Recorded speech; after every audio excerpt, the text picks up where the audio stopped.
Welcome, ladies and gentlemen, to today's matchup between Northern Florida and Western Kentucky. It's a best of three match, and I'm excited what's going to be brought to the table today. Starting us off, we have University of Northern Florida on the blue side. No, I'm sorry, on the red side, and we have Western Kentucky on the blue side. Looking at these matchups real quick, we have a Blitzcrank, and they're looking for a little invade here. So let's see what happens. A nice little ward. Try to spot this out. A nice flash with a counter flash from Dragon. That's gonna be very difficult for him in this early stages of the game. Losing that flash is very worrisome against Blitzcrank. They can punish this, and I'm excited to see if they're going to be able to. The matchup altogether, I really like what I'm seeing here with both team comps. The Cassante in this patch, which is 14.19, he's very strong. He got some very decent buffs, and I'm curious to see how he's going to be able to play this matchup into a Kennen. Not too much going on. We had some pretty standard warding for both sides. A nice Hex Flash into a pool onto Dragon. Remember, he doesn't have that flash. So that was a beautiful trade going in the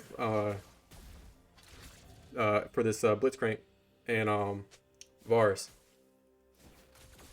He wasn't expecting the Hex Flash. Yeah, the Hex Flash is one of those abilities that people kind of overlook, and it's very strong on multiple engaged champions, things like Darrell, Leona, Nautilus, and even this Blitzcrank. So being able to get that early pressure and those early health potions out of the Emilio is going to be very devastating if they can't play this matchup in the 2v2 well. They get the nice level 2 early. They're going to try to abuse what they can, but Western Kentucky is able to get that level 2 as well, so they're not going to be able to lose too terribly much out of it. But what I do want to point out is that both teams jungle are pathing from top to bot. So because this flash is down for Dragon, I'm curious to see if this J4 is going to be able to abuse it and be able to secure anything for the side of Western Kentucky. This is going to be an interesting game because we have scalers and snowballers on both sides. So I'm thinking that it's going to be a slowish kind of early game, unless some people make some really big mistakes, maybe on the side of this Blitzcrank. Not that Blitzcrank was going to make mistakes, but maybe someone might blitz position and Blitzcrank might be able to find an early kill. Other than that, I think that it might be an explosive mid game. What do you think? I do think we're going to have an explosive mid game, especially with these mid laners, because the Vygar can continue to stack. And when he can stack, even in the early game or the early stages of the game, that little bit of AP that he gains from these stacks can really make or break an ultimate going in his favor. But hold on, we have this Echo. Looks like he's about to get caught up. Flag and Drag lands. I don't think he's gonna be able to make this out alive. And the first blood's gonna be able to go over to this Varus. So that's looking really good for Western Kentucky. And I'm curious if they're gonna be able to force anything else on this bot side, especially if the Varus is able to get an early back. Yeah, that was a really interesting and really beneficial roam by the bot lane. Pretty good proactive play there, catching the Echo off guard in the river. Yeah, and back to what you were saying with this mid game, I actually want to see the Kennen. Oh, hold on, we got a nice knockup coming from the Blitzcrank. The Ignite comes through. The Melio is just trying to run, but a huge pool coming out of the Blitzcrank. The Simplest was still able to get that kill. They're going to be able to, and that's a double kill. That's 3 kills in the early game for this Varus. That's massive, and that's only going to help him snowball and become even stronger in the later stages of the game. Wow, and just as we said previously, as we were basically finishing the sentence, Blitzcrank is able to find a Hex Flash kill with the knockup. Oh, hold on, we got Echo ganking this Kennen. Not going to be able to see much on the side of that. But as we were saying, you know, the Hex Flash comes through. They misposition. They don't consider the Hex Flash, and then he gets a massive pull, creating a 2-kill situation out of what should have been a 1-kill. Exactly. Really good work by the Blitzcrank. Exactly. What I'm also very curious about in this matchup is, Western Kentucky have a cannon, but on the side of Northern Florida, they do not have an exhaust. So in these later stages of the game, I'm actually curious if this cannon can get a nice flank, whether it's a TP flank or just a full-on flank in these team fights. Because if he can land anything of a 2-3 man ult, he can absolutely shred this backline. But hold on, we have the J4 looking for a gank. The Kennon's looking for a stun. He's able to land the stun. He still has a flag and drag, but he's not trying to use it just yet. And the kill will be given over to the Forge God, and that's a nice little lead going into the favor, or for a nice back that's going to go into the favor of this Kennon. Not only to the Cannon, but also to the rest of his team. We're looking at a 2K gold advantage on the side of the blue team already here in just 6 minutes of the game. 4 kills to none. Exactly. Now we're hitting that 6-minute mark. Oh, a huge flash coming out of the Blitzcrank. He's going to be able to get that pull on the Dragon. But Chompers come out.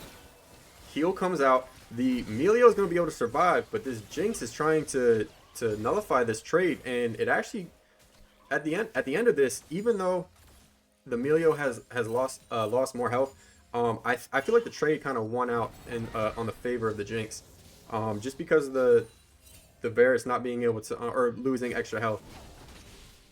I'm gonna have to agree on that. The Jinx is definitely gonna win out on the longer trades versus what Varus is gonna want to do, which is, you know, get a couple of autos in and then use an ability. Oh, but hold on, we get the R from Varus. Is gonna root down the Jinx. They are able to walk away from that, and we proceed through the game slowly. Cannon might be looking for something here, but he's half bar. He's got J4 on his back, backing him up. He's gonna help him just push this wave in and get off a nice reset. But hold on, it's looking like, ooh, a sweet ulti from the Cassante. Not gonna be able to finish that kill, but scares them a little bit.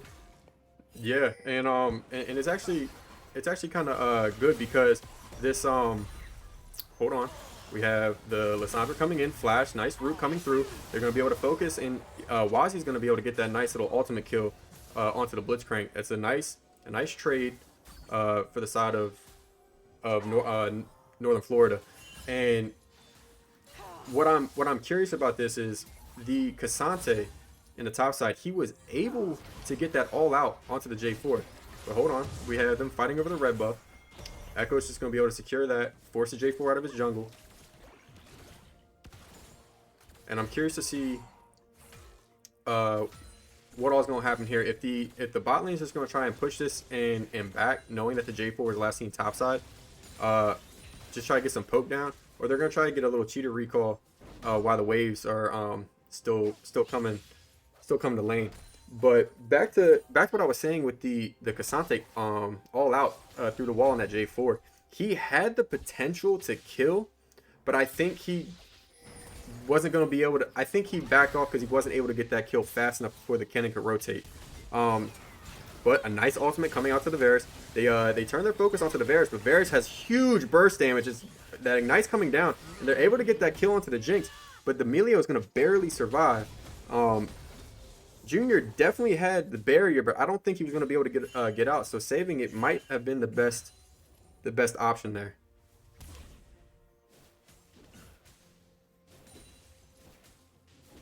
Lane just gonna walk this turret plating down, get a nice recall for what should be a nice component item in Varus. 85 CS at 9 minutes. He has a fully completed Bork, and he's gonna go back for more. Probably looking for his boots in this back right here. Yeah, it's crazy because the Varus was able to really snowball from these early kills. But hold on, we have a four-man bot engage here. We're looking to be able to get the root onto the Blitz. The Blitz ults not going to be able to turn anything around, but the Lissandra's going to be able to finish that kill out, giving Lissandra a nice little gold lead over this Vygar. That's fine. Bliss does his job here. He plays the sacrificial lamb, hooks the Lissandra, making sure that he can't get to the 80 carry with the 350 gold shutdown. That was probably the best that they could do on that kind of play. And I agree. But I'm kind of curious right now with the Cassante not. Hold on. J4 goes in, flag and drag misses. The Echo still has ult. The Melio's supporting over the wall, but the Lissandra's able to get a nice root, and it was able to E over the wall, and it's gonna be able to survive barely with the health. That ultimate heal and W coming out from the Melio was able to keep this Lissandra just alive long enough to be able to secure that kill for a 1-for-0 in the favor of Northern Florida. Lissandra just barely survives that play. That was a great E backwards by her as soon as she got finished rooting the Echo. Yeah, now Or the Jarvan rather. exactly. Now both sides, they're gonna look for what they can because drag comes up in a minute, so they're gonna try and push whatever they can to get some early resets. Echo's going in, trying to get, but here comes a TP.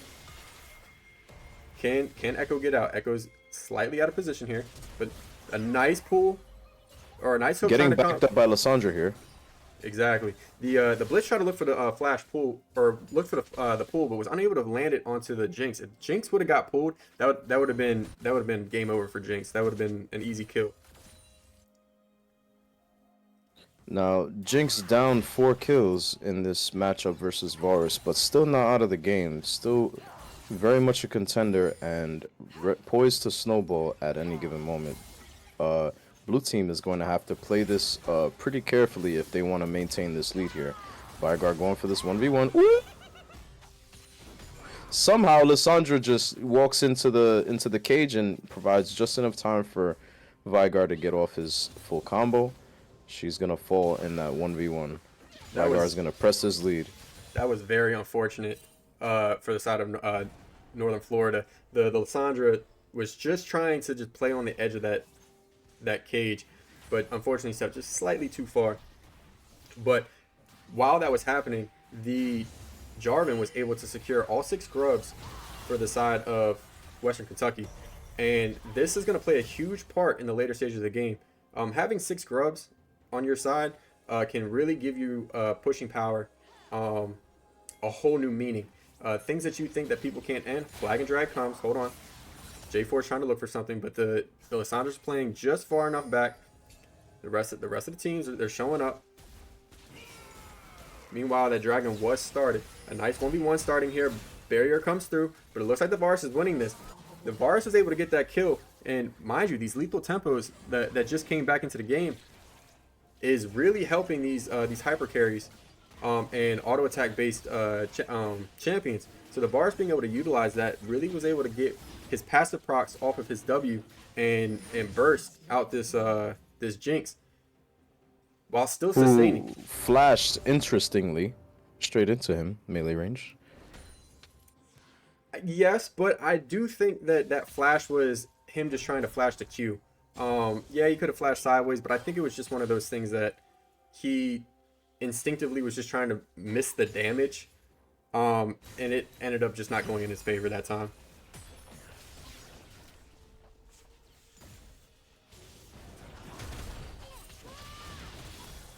Nice engage coming through this Cassante. He's already extremely tanky.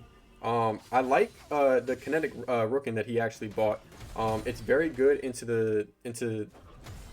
or for his team. It's very good because a nice flash all out coming in. Here comes the Echo, but the flash out by the cannon is going to be able to keep him alive. Herald is now spawning, but mind you, this kinetic rookin is actually really smart because of all the AP damage that's on the side of Western Kentucky. So I think it was a very smart buy, though I was kind of confused at the fact that why he didn't go tier 2 boots first. I was a little confused and I was trying to get that out, but it's been a very impactful early stages of the game, and I'm still curious why he didn't go tier 2 boots first, but I think that getting this kinetic rookin is going to benefit him in the long run.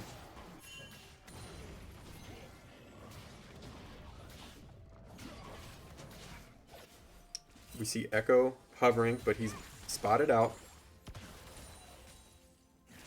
Western Kentucky know that he's here, and that's going to give J4 the ability to go ahead and start up this Herald.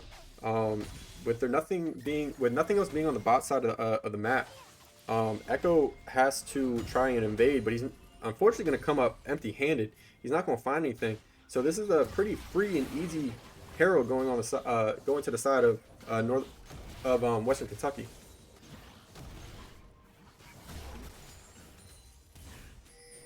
Whittling this Herald down as the red team members go for a bottom lane play. They're not going to be able to find anything because bot lane spots them on wards and plays the respect game. So blue team is just going to go ahead and get this Herald for free, and we wait to see what happens next. I want to point that out. I'm actually very pleased with the side of, hold on, Flag and Drag comes through, it's not going to land, Root comes through from the Lissandra. Meanwhile on the bot lane, a nice little 2v2 breaks out, a flash pull from the Blitz is going to land onto the Jinx, and Jinx is going to go down for this Varus to be 6-0, and they're going to be able to secure this bottom tier tower, and that's going to put them in a great position, and they're going to look to start moving this bot lane mid so that they let this Blitz start roaming with their jungle.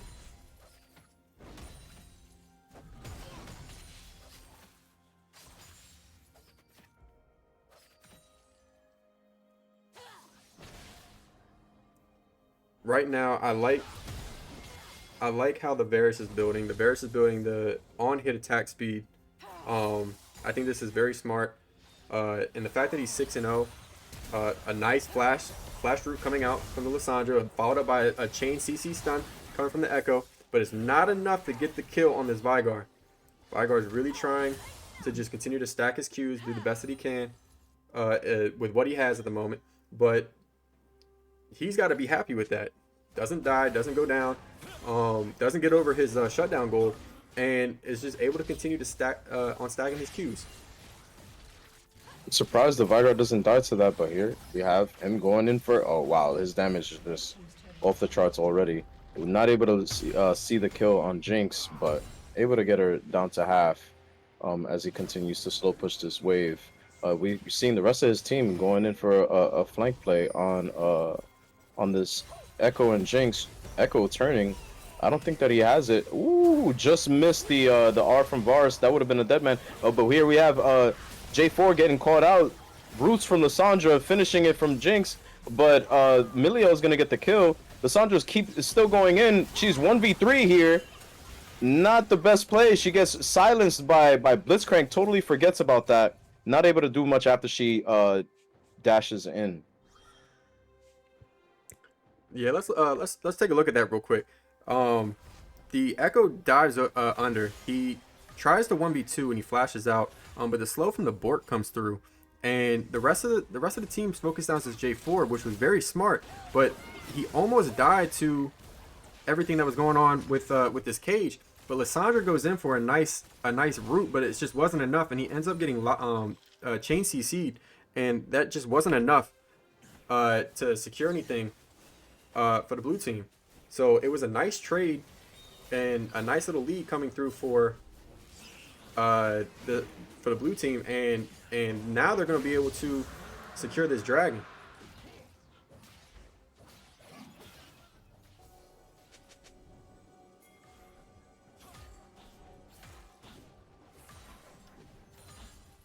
Blitz just trying to get some trying to clear out this vision, trying to do the best that he can for as much as he can. That's a nice pull, nice silence. Here comes the TP.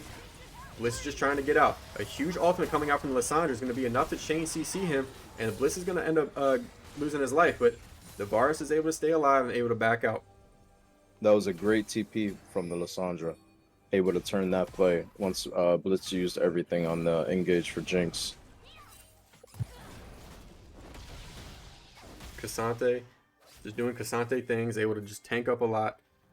We have 30 seconds until he's already so tanky already. Yeah, and he only has magic magic resist too, and that's the crazy part. But we have 20 seconds until this Baron's coming up. I'm not expecting any 20-minute Baron plays, but the fact that there's another 3.5 minutes until this next dragon. It's going to bring priority for both teams to be on this top side. Meanwhile, we have the J4 looking. Flag and drag comes through. Nice knockup. Push back from the Cassante. He gets stunned up by this Kennen. Kennen's going to end up ulting and flashing, but the Cassante went all out. It's going to be able to get him. The knockup comes through on the Cassante, but now here comes the Cataclysm. He flies out. The rocket comes through. Not much going on. The Cassante is staying alive, being able to continuously sustain through this fight because of the Melio, and he not only survives, but is able to assist his team in getting that kill onto the J4. Blitz looking. Nice chompers. Huge shutdown coming through for the Echo. That's a nice shutdown for the Echo. That's going to be huge. It's going to really snowball this Echo and make him even stronger for assassinating the backline. Yeah, that was a big shutdown going over the Echo. Echo's going to be able to return with some pretty hefty, a whole storm surge just off of that play alone. Cassante getting pulled. Top tier tower is going to go down. Cage is going to miss, but this Herald just had to be thrown down because it's probably running out of time. But that does help the Jinx because he gets excited, so he's going to be able to get a little bit of chip damage onto this mid-tier tower, but it's not going to be too terribly much. But 21 minutes into the game, I like how both sides are building or how, utilizing their item selection. This Kennen is going to be a monster with his Maelstrom if he can get onto the back line. The Void Staff second, just going to absolutely shred anything and everyone that he can touch with his ult, including Cassante, including the Cassante. But looking at the Vygar, he already has the Ludens, and he went second item death cap. So if he can land a cage on anyone, on literally anyone other than the Cassante, I really do believe that a stun with a Q and an ultimate can absolutely annihilate anybody on the side of Northern Florida. Smitty, we were already able to see with just the Ludens alone how he half-barred the backline. So now I think pretty much almost everyone is a one combo for Vygar at this point with the newly acquired death cap. Exactly. And this Varus, because he has such a great early game, sitting on 3 items to Jinx's 1.5, is really gonna put a lot of pressure on the front line of Northern Florida. The fact that he is all on hit, he can still shred this Cassante in the front line if that's the only thing that he can hit. And I think that that's really good. Oh, hold on, a nice ultimate coming in from the Lissandra. The Echo's going to be able to execute the Kennen. Sheesh. And that was a beautiful engage by Wazi, being able to get a nice little shutdown onto this Kennen. Able to preview the strength that Echo has now, the newly acquired strength with that Storm Surge, right after the Varus shutdown. Exactly. I really do like how both teams are playing this. They have the execution for both sides. The Hex Flash comes over. Here comes. Hold on. The root comes through, but a nice pull. This is going to be a called out Jinx. Jinx uses his barrier, but it's not enough. Hold on. Now the rest of the team fight's starting off. A nice 2-man root coming through. Cassante's getting burned down in the front line. This is what I mean. Now the flag and drag comes through. And a huge Varus triple kill. Just melting with this on-hit build. Absolutely massive coming out from that. While we have the opportunity, the blue team's actually going to try and secure this Baron. But while they're doing that, let's take a look back at what was going on here. The Hex Flash comes over from the Blitz. He's able to secure what he can on this Jinx, and the Jinx just gets melted. And he thought he could stay alive, but the ult comes out from the Melio, and then the rest of the team tries to collapse on, but there's just not enough damage, and the Varus, being completely untouched, just melts everything that he can touch. And that it was a huge team fight. But jumping back into live, the Western Kentucky was able to secure that Baron, and now they're looking for Dragon number 3. TP comes out from the Cassante, and he's going to be able to have that flank. So Hex Flash comes over for the Blitz. A nice pull. They turn their focus on. A nice Maelstrom.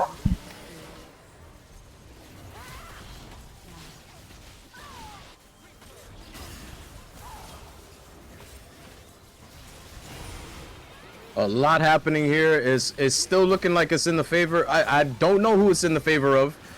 We're still going. Who gets the dragon? Echo gets the dragon. That goes to red team. Blue team gets the ace, though. Okay, so now we have 2 out of 5 Baron. And they're poised to look for this tier 1 turret here. Or tier 2, rather.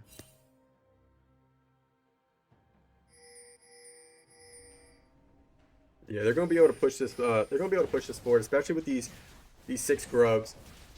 They're gonna be able to take these towers a lot faster than most people will be able to, and especially because this Varus is alive. He's just gonna be able to melt the towers as well with the items that he has in attack speed. It's just gonna be uncontestable if they can even just push anybody off of the tower. He'll just be able to melt the tower.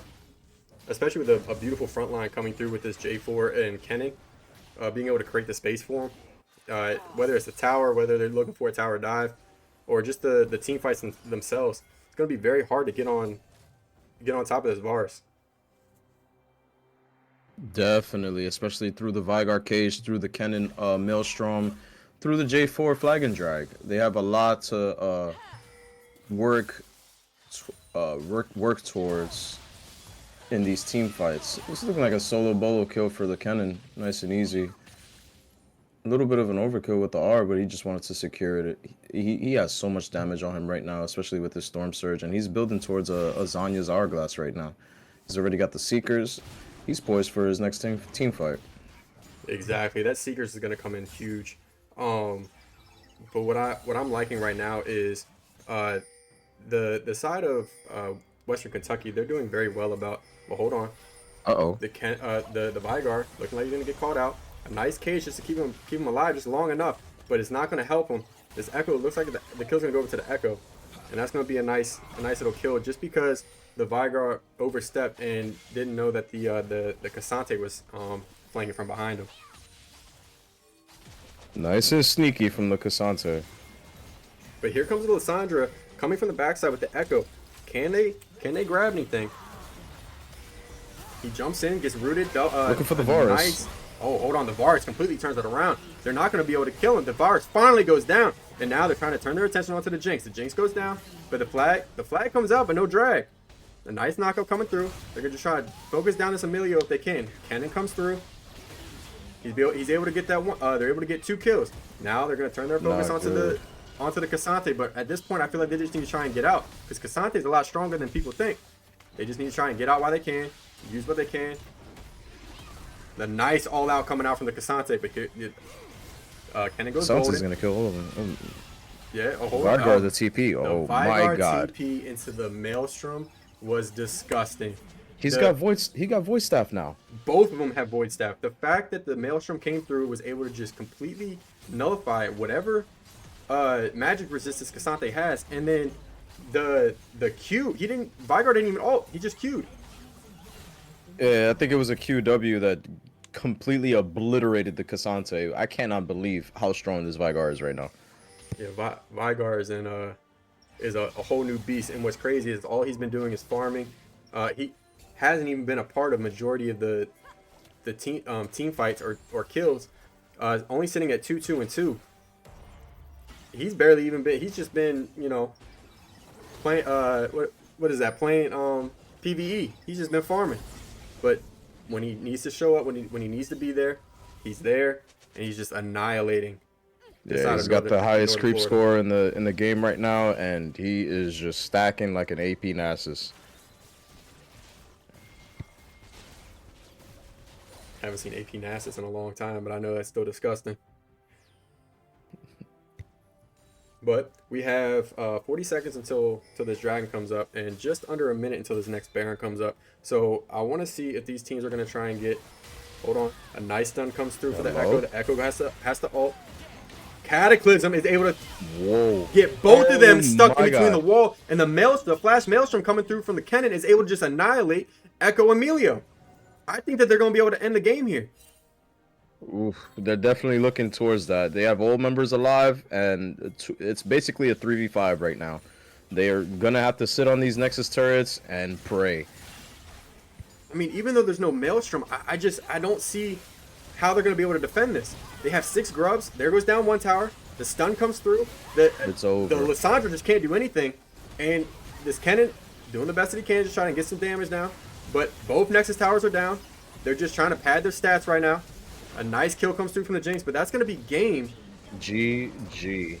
And what Western Kentucky played a strong match. They utilized their strengths. They did what they needed to, and they were able to really bring it to Northern Florida. And I'm curious what's gonna happen in game number 2.